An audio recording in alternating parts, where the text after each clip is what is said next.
আসসালামু আলাইকুম দর্শক, কেমন আছেন?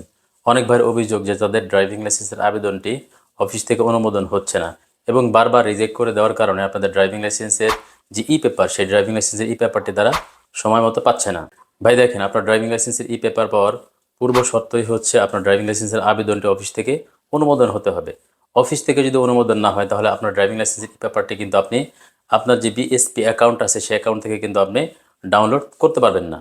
এই সমস্যায় যারা আছেন, অর্থাৎ যারা ড্রাইভিং লাইসেন্সের পরীক্ষায় পাশ করছেন এবং অনলাইনে ফি পেমেন্টও করছেন, কিন্তু ড্রাইভিং লাইসেন্স অনুমোদন না হওয়ার কারণে আপনাদের যে কাঙ্ক্ষিত ড্রাইভিং লাইসেন্স পেপার সেটি আপনারা সময় মতো পাচ্ছেন না।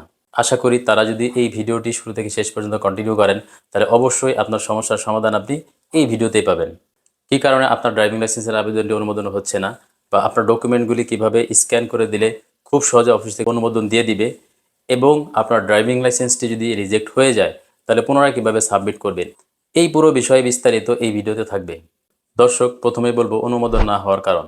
অনুমোদন না হওয়ার প্রধান কারণ হচ্ছে আমরা যখন ড্রাইভিং লাইসেন্সের জন্য অনলাইনে আবেদন করি তখন আমাদের কাছে যেই ডকুমেন্টগুলি চাওয়া হয়, যেমন ধরুন NID card, certificate, medical certificate বা ইউটিলিটি বিল এবং পেশাদার ড্রাইভিং লাইসেন্সের ক্ষেত্রে ডোপ টেস্ট, এগুলি আমরা যথাযথভাবে স্ক্যান করি না এবং যা তাভাবে স্ক্যান করে আমরা সেগুলি সংযুক্ত করে দিই। এমনকি যেখানে আলাদা আলাদাভাবে ID card, certificate, medical certificate বা ইউটিলিটি বিল, ডোপ টেস্ট এগুলি আলাদা আলাদা জায়গায় সংযুক্তি করার জায়গা আছে, সেগুলি আমরা আলাদা আলাদা সংযুক্তি না করে শুধুমাত্র একটি এনআইডি কার্ডে সব জায়গায় সংযুক্তি করে দেই। এই কারণে কিন্তু আমাদের ড্রাইভিং লাইসেন্সের আবেদনটি যখন আমরা ফাইনালি সাবমিট করি তখন খুব সহজে অফিস থেকে সেটি রিজেক্ট করে দেয়।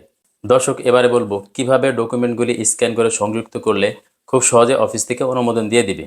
ভাই, এক্ষেত্রে আপনাকে দুটি কাজ করতে হবে।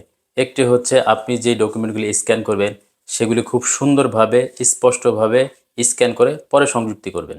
2 নম্বরে হচ্ছে যথাযথ জায়গার ডকুমেন্টগুলি সংযুক্ত করতে হবে। অর্থাৎ আমাকে যেইখানে যেই ডকুমেন্টগুলি সংযুক্তি করার কথা বলা হয়েছে ওয়েবসাইটে, ঠিক সেখানেই সেই সংযুক্তিগুলি সংযুক্ত করতে হবে। অর্থাৎ এনআইডি কার্ডের জায়গায় এনআইডি কার্ড, সার্টিফিকেটের জায়গায় সার্টিফিকেট, মেডিকেল সার্টিফিকেটের জায়গায় মেডিকেল সার্টিফিকেট এবং ইউটিলিটি বিলের জায়গায় ইউটিলিটি বিল। উল্টাপাল্টা করে সংযুক্তি করা যাবে না। অর্থাৎ অর্ডার বাই অর্ডার যেখানে যেটি সংযুক্ত করতে বলছে ঠিক সেখানেই সেই ডকুমেন্টটি সংযুক্ত করে দিতে হবে। ভাই, আপনার ড্রাইভিং লাইসেন্সের আবেদনটি খুব সহজে অনুমোদন হওয়ার আরেকটি গোপন টিপস আছে, একটু অপেক্ষা করেন, সেটি ভিডিওর শেষের দিকে বলে দিব। দর্শক, এবার বলবো আবেদন রিজেক্ট হয়ে গেলে পুনরায় আপনি কিভাবে সাবমিট করবেন। উপরে যে ভুলগুলোর কথা আমি বললাম, অর্থাৎ আপনি যদি যথাযথভাবে স্ক্যান না করেন, অস্পষ্টভাবে স্ক্যান করেন বা উল্টাপাল্টা ডকুমেন্ট উল্টাপাল্টা জায়গায় আপনি সংযুক্ত করে দেন, তাহলে কিন্তু আপনার আবেদনটি অফিস থেকে রিজেক্ট করে দিবে। এখন রিজেক্ট করে দিলে পুনরায় আপনি কিভাবে সাবমিট করবেন। প্রথমে আপনি আপনার বিএসপি অ্যাকাউন্টে ঢুকবেন। বিএসপি অ্যাকাউন্টে ঢোকার পরে ওইখানে লেখা থাকবে যে কী কারণে আপনার আবেদনটি রিজেক্ট হয়েছে। ওইখান থেকে আপনি কারণটি প্রথমে নির্ণয় করবেন। যেই ডকুমেন্টগুলি অস্পষ্ট বা উল্টাপাল্টা থাকার কারণে আপনার আবেদনটি রিজেক্ট হয়েছে সেই ডকুমেন্টগুলি আপনি পুনরায় স্ক্যান করবেন। পুনরায় স্ক্যান করে একটি পিডিএফ আকারে অতিরিক্ত সংযুক্তি যে জায়গাটি আছে অতিরিক্ত সংযুক্তিতে সংযুক্তি করে পুনরায় সাবমিট করে দিবেন। এবার একটি গোপন টিপস বলবো, যে টিপসটি অবলম্বন করলে আপনার ড্রাইভিং লাইসেন্সের আবেদনটি খুব অল্প দিনের মধ্যে এবং খুব অল্প সময়ের মধ্যে অফিস থেকে অনুমোদন দিয়ে দিবে। দেখুন, আমরা যখন ডকুমেন্টগুলি স্ক্যান করি তখন আমরা অধিকাংশ ক্ষেত্রেই ফটোকপি থেকে স্ক্যান করি। ফটোকপি থেকে যদি আপনি স্ক্যান করেন তাহলে আপনার সার্টিফিকেট বা আপনার ডোপ টেস্টটি অরিজিনাল নাকি ডুপ্লিকেট সেটি কিন্তু বোঝা কষ্ট হয়ে যায়, এবং অফিসাররা যখন দেখে যে ফটোকপি থেকে স্ক্যান করা তখন কিন্তু আবেদনটি খুব সহজে রিজেক্ট করে দেয়।